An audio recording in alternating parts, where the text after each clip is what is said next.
A paz do Senhor Jesus, estamos iniciando mais um Instantes Finais, a sua aula de profecia bíblica no seu lar.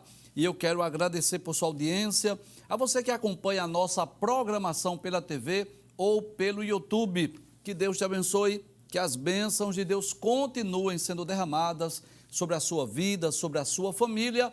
Seja muito bem-vindo aos Instantes Finais. Eu gostaria de lembrar mais uma vez que você pode assistir, se você deseja rever, um dos nossos programas sobre os eventos escatológicos, sobre o livro do Apocalipse, versículo por versículo, sobre o livro de Daniel, versículo por versículo, ou algum desses programas dessa temporada que porventura você não assistiu, você pode ir lá no playlist, que esses programas já estão disponíveis. Se você deseja entrar em contato conosco, enviar a sua mensagem, anote aí o número do WhatsApp, é o 994661010. Se você é um telespectador assíduo do nosso programa, você sabe que nós estamos estudando sobre a infalibilidade das profecias bíblicas, esse tema maravilhoso, extraordinário, e nós já estudamos diversas profecias nos programas anteriores, né? Nós já estudamos várias profecias, o seu cumprimento, e já podemos provar que verdadeiramente as profecias bíblicas são infalíveis, elas não falham, no tempo oportuno elas têm o seu cumprimento. Nós já estamos estudando as profecias dos livros que são denominados de profetas menores. Nós já estudamos as profecias do livro de Oséias e também do livro do profeta Joel. É claro, deixa eu lembrar isso aqui. Nós não estamos... Traz a tela, por favor. Você sabe que nós não estamos estudando esses livros versículo por versículo. Nós estamos extraindo algumas profecias, principalmente aquelas que já se cumpriram. Estamos estudando a profecia, estudando o seu cumprimento e procurando extrair lições para as nossas vidas. E hoje nós vamos dar início ao estudo do terceiro dos 12 profetas menores. Hoje nós vamos estudar a profecia do profeta Amós, né? O livro do profeta Amós, algumas profecias, mas antes de nós estudarmos as profecias de Amós, nós vamos falar um pouco sobre o profeta, nós vamos falar um pouco sobre o seu livro, como fizemos no livro de Oséias e também no livro de Joel. Muito bem, o nome Amós significa fardo ou carregador de fardos. Ele nasceu em Tecoa, que é uma pequena aldeia que estava a aproximadamente 8 quilômetros ao sul de Belém. Ele foi chamado por Deus para o ministério profético mais ou menos 760 a.C., durante o reinado de Jeroboão II, no Reino do Norte, ou seja, lá em Israel ou Samaria, e também nos dias de Uzias, no Reino do Sul, ou seja, Judá e Benjamim. Então é bom lembrar isso, que a história de Amós, ou a profecia de Amós, deu-se ainda antes do livro do profeta Isaías. Amós era um homem de negócios, ele era um fazendeiro que trabalhava tanto com criação de gado como plantação de figos. Diferente dos outros profetas, Amós não foi treinado nas escolas de profetas. É por isso que uma frase bem conhecida de Amós, né? Ele disse assim: eu não era profeta, nem filho de profeta, mas boieiro e cultivador de sicômoros. Ele estava deixando bem claro que não fazia parte da escola dos profetas, mas que Deus o chamou, comissionou para ser profeta. Outro fato interessante é que o livro de Amós é considerado um clássico, o que significa dizer que ele era um homem intelectual e era um habilidoso escritor. Não é o contrário do que muita gente pensa, que pelo fato de Amós dizer que era boieiro, muita gente pensa que ele era um homem muito simples no aspecto cultural, mas não, ele era um habilidoso escritor. E Amós também tinha um profundo senso de justiça social e coragem para denunciar os pecados da nação. Talvez essas duas características, esse senso de justiça, essa coragem de denunciar os pecados da nação fez com que Deus o chamasse e o vocacionasse para o ministério profético. Você sabe disso, nós já dissemos aqui no programa que uma das características dos profetas era exatamente denunciar os pecados da nação e chamar o povo ao arrependimento. E nós vamos ver isso no livro de Amós. Diversas vezes, Amós denuncia os pecados da nação, principalmente os pecados de idolatria e de injustiças sociais. Se você estiver com a sua Bíblia aberta, é importante que você esteja, para que você acompanhe, para que você leia, porque muitas vezes nós lemos textos que não vão aparecer aí na sua tela. Então, por exemplo, no livro de Amós, capítulo 2, versículos 6 e 7, diz assim: Assim diz o Senhor, por 3 transgressões de Israel, e por 4 não retirarei o castigo, porque vendem o justo por dinheiro e o necessitado por um par de sapatos. Veja que um dos principais pecados denunciados por Amós era exatamente as injustiças sociais. E aqui, como ele diz no capítulo 2, versículo 6, o que era que os israelitas, os hebreus, os judeus estavam fazendo? Eles estavam vendendo o justo, cometendo injustiça, e o necessitado por um par de sapatos. Ou seja, um escravo estava vendido a preço barato, o preço de um par de sapato. No versículo 7 ele diz ainda: suspirando pelo pó da terra sobre a cabeça dos pobres, eles pervertem o caminho dos mansos, e um homem e seu pai entram à mesma moça para profanarem o meu santo nome. Então veja que ele denuncia tanto as injustiças sociais como as imoralidades que estavam ocorrendo em Israel. No capítulo 4, versículo 1, ele vai dizer: ouvi esta palavra, vós, vacas de Baçã, que eram as mulheres que estavam andando na sua vaidade e estavam se esquecendo de buscar a Deus. Ou seja, as injustiças sociais cometidas pelos israelitas estavam enriquecendo as mulheres que estavam andando na sua vaidade, com o dinheiro da corrupção. Dá para entender isso? Aí ele chama essas mulheres como vacas de Baçã. E ele diz que estás no monte de Samaria, que oprimis os pobres. Então observe que essas riquezas, que essa luxúria, era exatamente por causa da opressão dos pobres. Aí ele diz que quebrantais os necessitados e que dizeis a seus senhores: dai cá e bebamos. Ou seja, as mulheres, as esposas dos israelitas, estavam também servindo como uma espécie de motivadoras para as injustiças sociais. No capítulo 5, versículo 12, ele diz assim: porque sei que são muitas as vossas transgressões e enormes os vossos pecados.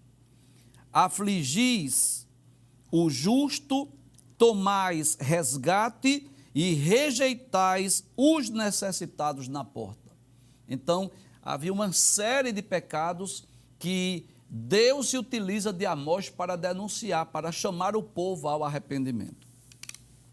Mas ainda um outro fato interessante é que Amós também profetizou para diversas nações. Se você estiver com a sua Bíblia, você pode conferir comigo que, embora ele seja natural lá de Judá, a cerca de 8 quilômetros de Jerusalém, de Belém, que diga aquela aldeia chamada Tecoa, mas ele profetizou não só para Judá, não só para o Reino do Sul, ele profetizou também para Samaria, para o Reino do Norte, mas para diversas nações. Se você estiver com a sua Bíblia aberta, você vai conferir. Capítulo 1, versículo 3, ele profetiza para Damasco. Capítulo 1, versículo 6, ele vai profetizar contra Gaza.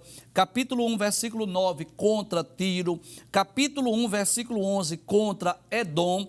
Capítulo 1, versículo de número 13, contra Amon. E no capítulo 2, versículo 1, contra Moabe. Versículo 4, contra Judá. E versículo 6, contra Israel. Então veja que além de ele profetizar para o Reino do Norte, e para o reino do sul. Ele profetiza contra os moabitas, os amonitas, os edomitas, o povo de Damasco, de Tiro e de Gaza. Ele foi um profeta levantado por Deus para ser profeta para várias nações. Mas além de ser um profeta, escritor, o livro de Amós também nos mostra que ele foi um grande intercessor. Essa era uma das características principais de Amós. Lendo, estudando o livro de Amós, eu me lembrei de Jeremias, porque Amós viu a corrupção do povo, Amós denunciou o pecado do povo, mas quando Deus diz que vai destruir, Amós intercede a Deus pelo povo. E é sobre isso que nós vamos estudar hoje. Abre a tela, por gentileza, nós vamos estudar.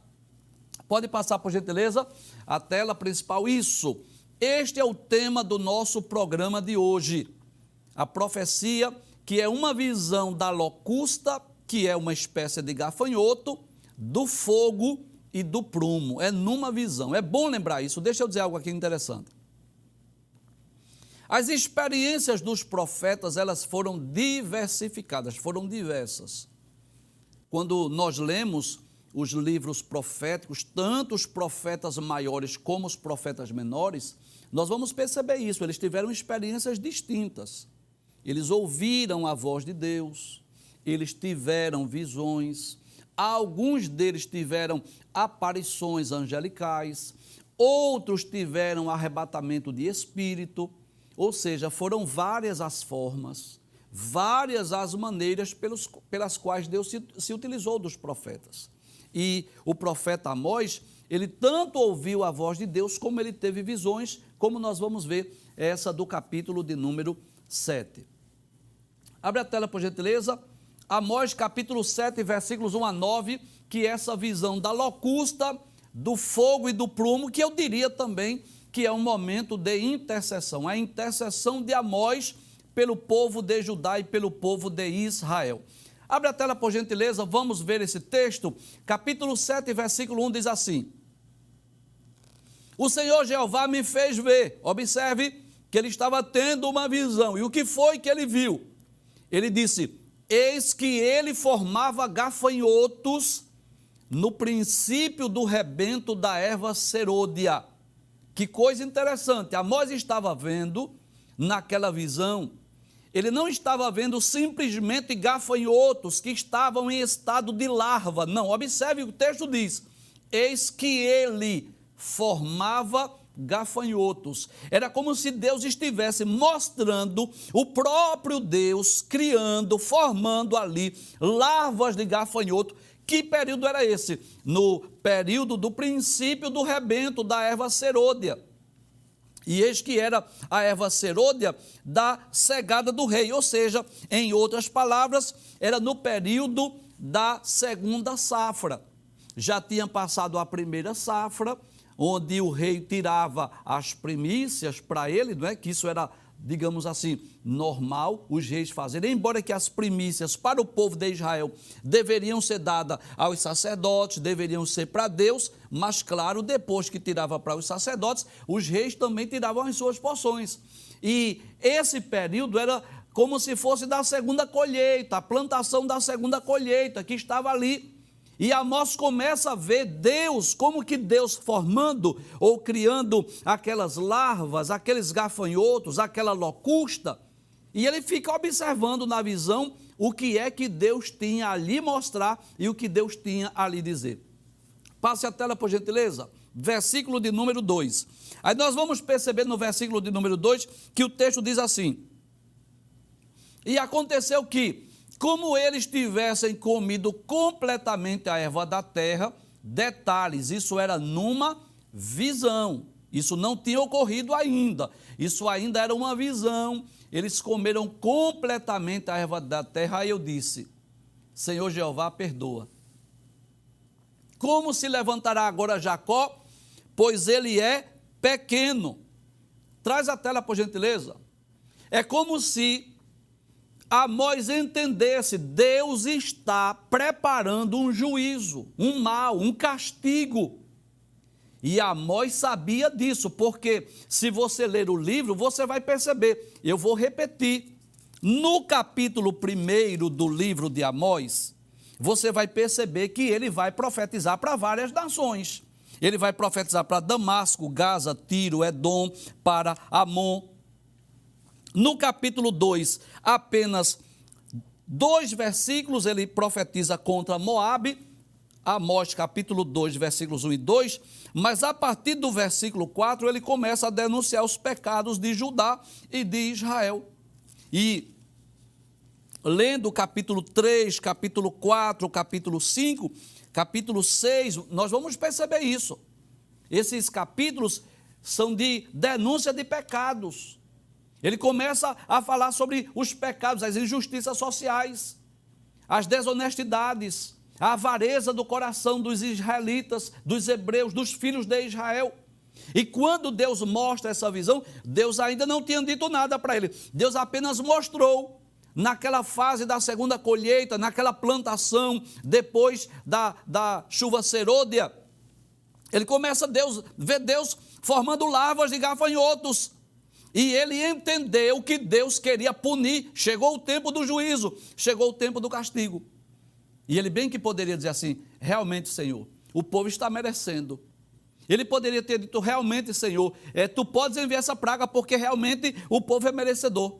Mas o que foi que ele fez? Ele foi interceder. Abre a tela mais uma vez, o versículo 2. Observe o que ele diz. E aconteceu que, como eles tivessem comido completamente a erva da terra, claro, naquela visão, eu disse, Senhor Jeová, perdoa. Como se levantará agora Jacó? Pois ele é pequeno. Em outras palavras, Amós estava dizendo, Senhor, perdoa o pecado da nação. Não lhe imputes esse pecado. Não destrua esta lavoura.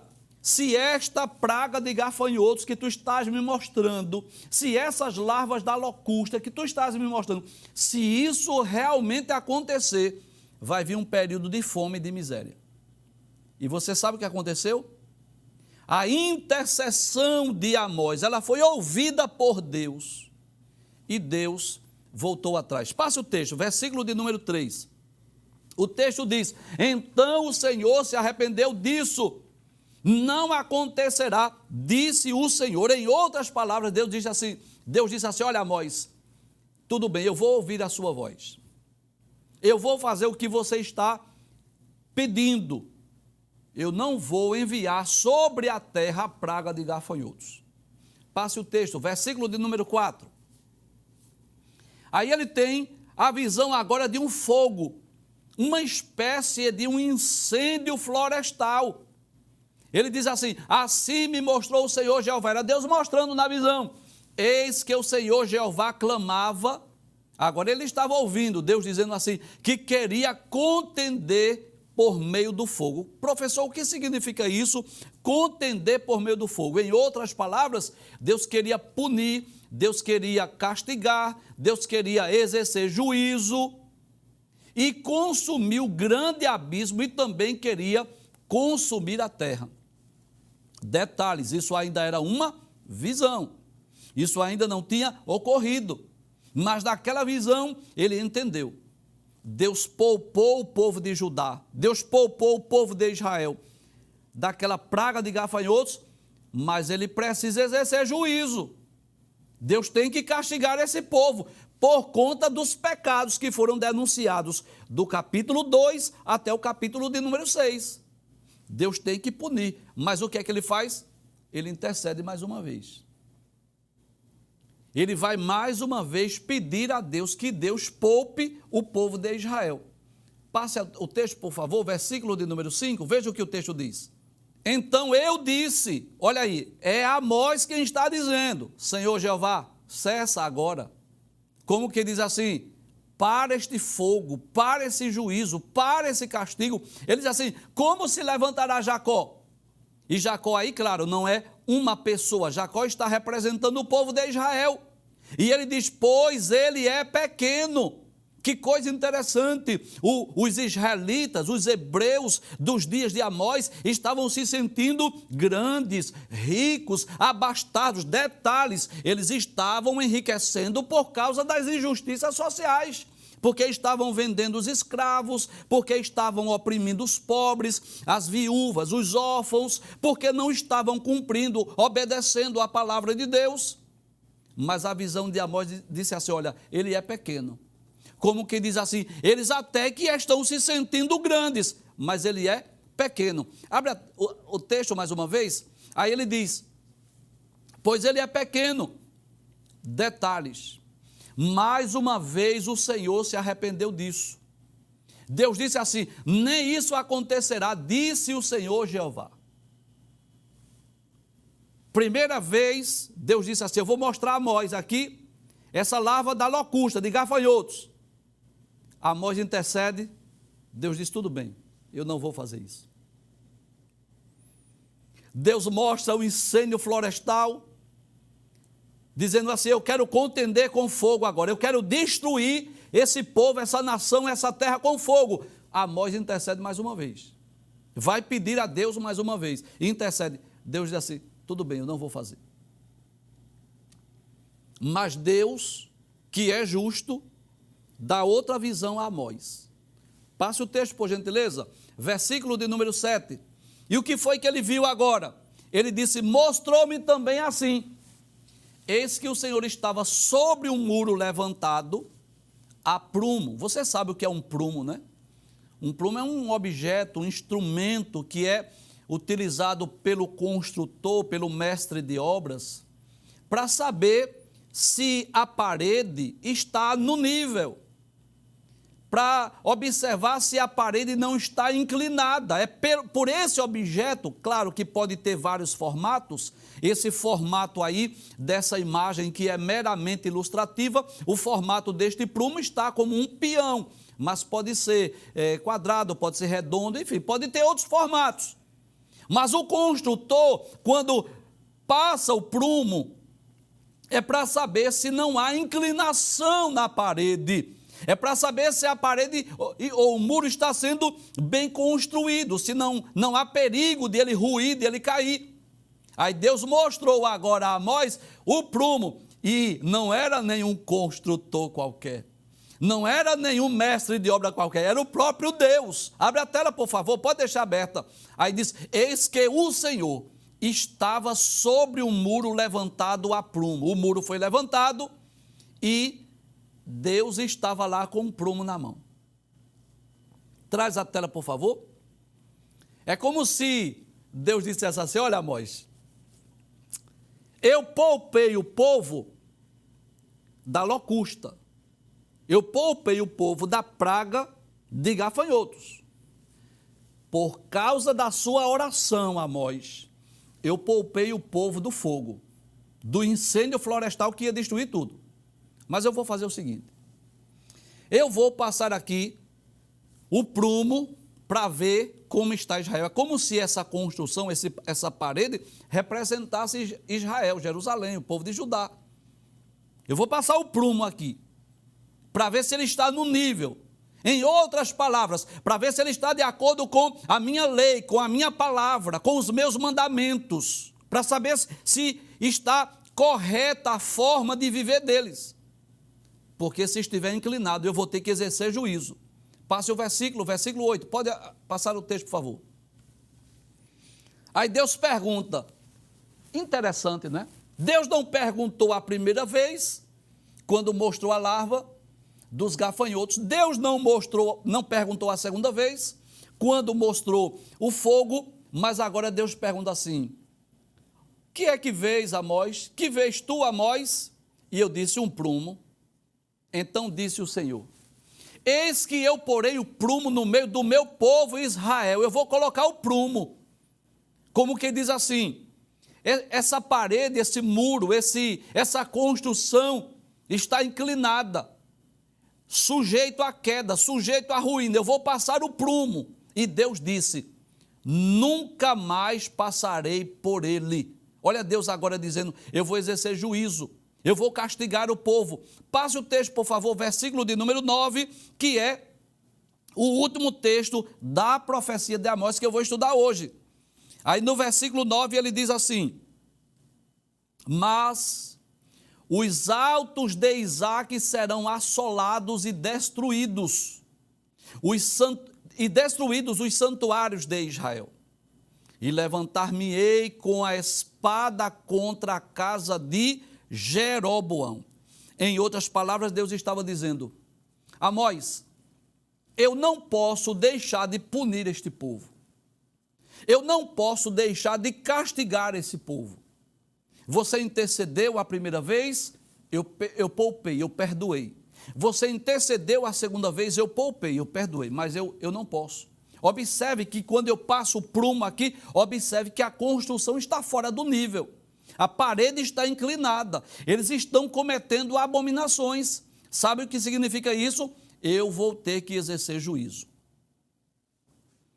E não é isso que acontece em nossos dias? Não é isso que acontece, por exemplo, com muitos filhos de crente, que por causa da intercessão de papai e mamãe, Deus preserva, Deus guarda a vida, Deus dá livramento. Quantas vezes o marginal lá, aquele concorrente lá do tráfico de drogas, vai em busca dele para matar, mas por causa da intercessão de papai e mamãe, Deus livra, Deus protege, Deus guarda, Deus dá livramento e Deus vai dando oportunidades. Que coisa interessante. Deus dá oportunidade para que ele se arrependa. Só que, às vezes, o coração da pessoa é como o coração dos filhos de Israel. É um coração obstinado que Deus chama, que Deus levanta profetas, que Deus dá oportunidades, que Deus chama ao arrependimento, que alguém intercede e Deus poupa. Mas só que chega o momento que Deus tem que exercer juízo. Quer ver um exemplo disso? No capítulo de número 32 do livro do Êxodo, você sabe disso? Deus chamou Moisés para subir o Sinai. Moisés estava lá no monte, recebendo de Deus os mandamentos, a lei, as ordenanças. E Moisés demorou lá no monte, na presença de Deus, conversando com Deus, recebendo as instruções, os mandamentos, as ordenanças. E quando Moisés desce, o povo havia pecado. O povo havia se corrompido. Haviam pressionado Arão, e Arão pediu ouro dos pendentes das mulheres e fez os bezerros de ouro. E pior do que isso, ele disse que foram aqueles deuses, foram aqueles bezerros que tiraram eles da terra do Egito. Imagine a contradição. O Deus que tirou o povo de Israel lá do Egito era o Deus vivo, não era feito por mãos humanas. Aqueles bezerros foram feitos naquela ocasião, era impossível que aquele Deus feito naquela hora tivesse feito tantos milagres extraordinários. E Deus disse: eu vou destruir. Capítulo de número 32, versículo de número 9 do livro do Êxodo, o poder da intercessão. Tanto a intercessão de Moisés, como a intercessão de Amós, ou a intercessão do próprio Cristo. Capítulo 17 do Evangelho escrito por Mateus. Você sabe disso, a oração intercessória de Cristo. No versículo de número 9 do capítulo 32 do Êxodo, disse mais o Senhor a Moisés: tenho visto a este povo, e eis que é povo obstinado. Você sabe o que é um povo obstinado? Uma pessoa obstinada é uma pessoa que despreza, que rejeita as oportunidades, que Deus chama, que Deus dá oportunidade, que Deus ouve a oração, a intercessão de alguém, mas o coração é obstinado. É uma pessoa que tem dificuldade de se quebrar, de se curvar, de se arrepender, de pedir perdão, de buscar a Deus. Capítulo 32, versículo 9. Deus diz acerca do povo de Israel: dizendo assim: tenham visto esse povo, e eis que é povo obstinado. Ele tem um coração duro. Eles têm dificuldade para reconhecer o seu erro, para se arrepender, para pedir perdão, para pedir misericórdia. Versículo 10. Aí Deus diz assim: agora, pois, deixa-me que o meu furor se acenda contra eles. Que coisa interessante. Como é que um Deus onipotente, soberano, vai pedir permissão a um ser humano? Por qual razão Deus pergunta? Por que é que Deus não mandou logo o fogo do céu? Não destruiu aquelas pessoas, não exerceu juízo? É porque Deus respeita a liderança. Deus respeita o líder que ele colocou lá. E Deus havia chamado Moisés para libertar o povo, e Deus vai perguntar ao líder: o que é que eu faço? Deixa eu fazer isso? Versículo 10. Agora, pois, deixa-me que o meu furor se acenda contra eles e os consuma, e eu farei de ti uma grande nação. Olha, Moisés, eu tenho uma proposta para lhe dar, Moisés. Eu vou castigar esse povo, eu vou destruí-los, e de você eu vou fazer uma nação mais poderosa. E eu diria que, no aspecto humano, olhando com os olhos humanos, era a grande oportunidade de Moisés. Ver o povo destruído, castigado porque eles mereciam, é bom lembrar isso. E Moisés agora ser erguido ou levantado por Deus, como Abraão, para ser o pai de uma grande nação. Mas Moisés suplicou ao Senhor, versículo 11. Moisés suplicou ao Senhor, seu Deus, e disse: ó Senhor, por que se acende o teu furor contra o teu povo, que tu tiraste da terra do Egito com grande força e com forte mão? Porque hão de falar os egípcios, dizendo: para mal os tirou, para matá-los nos montes e para destruí-los da face da terra. Torna-te da ira do teu furor e arrepende-te deste mal contra o teu povo. Lembra-te de Abraão, Isaque e de Israel, teus servos, aos quais por ti mesmo tens jurados, e lhes dissesse: multiplicarei a vossa semente como as estrelas dos céus, e darei à vossa semente toda essa terra, de que tenho dito, para que a possuam por herança eternamente. Então o Senhor arrependeu-se do mal que dissera que havia de fazer ao seu povo. Por causa da intercessão de Moisés, Deus poupou aquele povo. É claro que, se você continuar lendo, você vai perceber que os idólatras foram castigados, mas Deus não destruiu todos os israelitas. E no capítulo 7 de Amós, nós vamos ver algo semelhante. Deus mostra a primeira visão da locusta. Aí Amós intercede, Deus diz: tudo bem, não vou mandar. Deus mostra a segunda visão do incêndio. Amós intercede, Deus diz: tudo bem. Aí depois Deus mostra o prumo e Deus pergunta a Amós: o que é que você está vendo? Um prumo. Muito bem, eu vou passar pelo povo. Era como se Deus dissesse assim: eu dei tempo, eu dei oportunidades, mas eles rejeitaram. Eu vou passar o prumo. Se a parede estiver inclinada, significa dizer que eu vou exercer juízo, que eu vou castigá-los. E foi exatamente isso que aconteceu com os filhos de Israel. Lembre-se, Amós profetizou por volta do ano 760 a.C., antes mesmo da profecia de Isaías, e eu posso dizer que essa profecia cumpriu-se na íntegra. Volta mais uma vez, só o versículo 9, por gentileza, só para nós relembrarmos. Aí Deus diz assim: mas os altos de Isaque serão assolados. E Isaque aí representa o povo de Israel. É Deus dizendo a Amós: Amós, os altos de Israel serão assolados e destruídos os santuários de Israel. Eu vou fazer com que sejam destruídos os santuários e os altos sejam assolados. E levantar-me-ei com a espada contra a casa de Jeroboão. E Jeroboão, você sabe que 2 reis, por nome de Jeroboão, reinaram em Israel. Tanto o primeiro rei de Israel, depois da divisão dos reinos, lembra disso? Primeiro livro dos Reis, capítulo 12. Então Jeroboão ficou com as 10 tribos. E por volta de 760, também havia outro rei em Israel, chamado Jeroboão, que é conhecido como Jeroboão II, para não confundir os personagens. Mas será que essa profecia se cumpriu? Com certeza cumpriu-se na íntegra, porque Israel foi levado para o cativeiro por volta de 722 a.C. Pode abrir a tela, por gentileza. Eu já estudei, já mostramos esse texto em outras ocasiões, mas vamos apenas ler.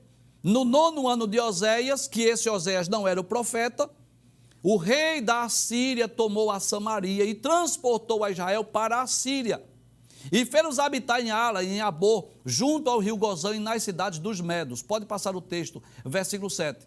E sucedeu que, por os filhos de Israel pecarem contra o Senhor seu Deus, que os fizera subir da terra do Egito, de debaixo da mão de Faraó, rei do Egito, e temeram a outros deuses. Em outras palavras, o texto está dizendo, Deus tirou os filhos de Israel do Egito, mas em vez de eles temerem a Deus, eles foram temer e adorar a outros deuses. Olha aí a razão, o motivo do seu castigo. Passe o texto, mas não para por aí. Eles andaram nos estatutos das nações, que o Senhor lançara fora de diante dos filhos de Israel, e nos costumes dos reis de Israel. Em outras palavras, eles não andaram de acordo com a lei de Deus, não andaram de acordo com os mandamentos do Senhor. Eles começaram a andar nas leis das nações que foram destruídas, que foram lançadas da terra de Canaã, e no costume dos reis de Israel, ou seja, nas suas práticas idólatras e pecaminosas. Passe o texto, por favor, versículo de número 9. E os filhos de Israel fizeram secretamente coisas que não eram retas.